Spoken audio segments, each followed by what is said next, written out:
राजस्थान के असोटा गांव में एक साधारण किसान रहते थे, भोलाराम जी। हर सुबह की तरह उस दिन भी वे अपने खेत में हल चला रहे थे। तेज धूप थी, लेकिन उनके होठों पर बस एक ही नाम था, राम, हनुमान। अचानक हल का फाल किसी कठोर चीज से टकराया। भोलाराम जी ने हल रोका, नीचे झुके और मिट्टी हटाने लगे। थोड़ी ही देर में मिट्टी के नीचे से काले पत्थर की एक दिव्य मूर्ति दिखाई दी। वह मूर्ति साधारण नहीं थी, उसमें तेज था, ओज था, और सबसे अद्भुत बात यह कि हनुमान जी उस मूर्ति में दाढ़ी मूंछों वाले रूप में विराजमान थे। भोलाराम जी का शरीर रोमांच से भर गया। उन्होंने श्रद्धा से हाथ जोड़ दिए, आंखों से आंसू छलक पड़े। धीरे धीरे पूरे गांव में खबर फैल गई, भोलाराम के खेत में हनुमान जी प्रकट हुए हैं। पूरा असोटा गांव उमड़ पड़ा, हर कोई दर्शन को आतुर था। गांव के बुजुर्ग बोले, ये तो चमत्कार है, पर अब इस दिव्य मूर्ति को कहां स्थापित किया जाए।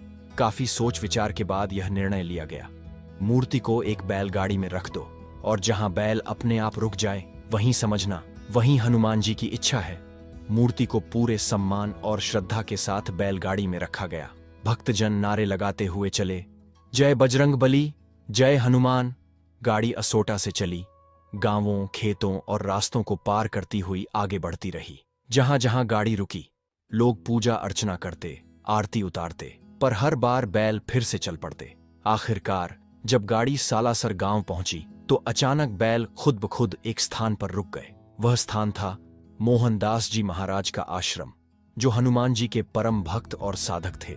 गांव वाले बोले, यही संकेत है, यही हनुमान जी की इच्छा है। उसी रात मोहनदास जी को एक अद्भुत स्वप्न हुआ। उन्होंने देखा, स्वयं हनुमान जी उनके सामने प्रकट हुए और बोले, मोहनदास, मैं असोटा में प्रकट हुआ था, पर अब मैं सालासर में विराजना चाहता हूं। मेरी स्थापना यहीं करवाओ। सुबह जब मोहनदास जी को पता चला कि असोटा की बैलगाड़ी यहीं आकर रुकी है, तो वे मुस्कुराए और बोले, प्रभु की यही इच्छा है, यहीं उनकी स्थापना होगी। मोहनदास जी ने भक्तों के साथ मिलकर पूजा अर्चना के साथ हनुमान जी की मूर्ति की स्थापना की। वहीं उसी पवित्र भूमि पर एक सुंदर मंदिर का निर्माण हुआ, जो आगे चलकर सालासर बालाजी धाम के नाम से प्रसिद्ध हुआ। समय बीतता गया, पर भक्तों की आस्था और चमत्कार दोनों बढ़ते गए। कहते हैं, जो भी श्रद्धा से सालासर बालाजी के दरबार आता है, उसके सारे संकट, सारी बाधाएं मिट जाती हैं। आज भी लाखों श्रद्धालु जयकार करते हुए पहुंचते हैं, जय सालासर बालाजी महाराज की जय, संकट मोचन हनुमान की जय।